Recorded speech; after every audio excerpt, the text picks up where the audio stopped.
விட்டு கொடுப்பவர்கள் யாரும் விவாதம் செய்ய தெரியாதவர்கள் அல்ல.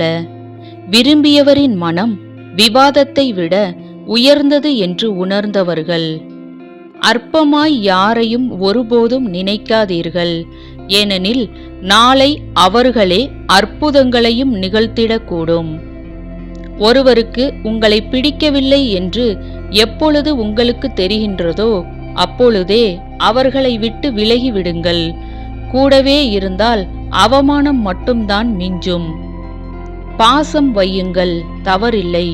ஆனால் பைத்தியம் ஆகிவிடாதீர்கள். ஏனெனில் இங்கு முடிவில்லாத வாழ்வும் இல்லை, பிரிவில்லாத உறவும் இல்லை. எல்லாம் சில காலம்தான். உங்களுக்கு மதிப்பில்லை என்று நீங்கள் உணரும்போது மௌனமாக இருக்க பழகுங்கள். காலப்போக்கில் உங்கள் மௌனம் உங்களுக்கான மதிப்பை பெற்றுத்தரும். தன்னை காயப்படுத்தியவரை விட்டு மௌனமாக விலகி செல்பவர்கள் உண்மையான பக்குவ நிலையை அடைந்தவர்கள். வாழ்க்கையில் நிம்மதி தேவை என்றால் ஞாபக மறதி நிச்சயம் தேவை. இந்த நாள் இனிய நாளாக அமைய வாழ்த்துக்கள். நன்றி.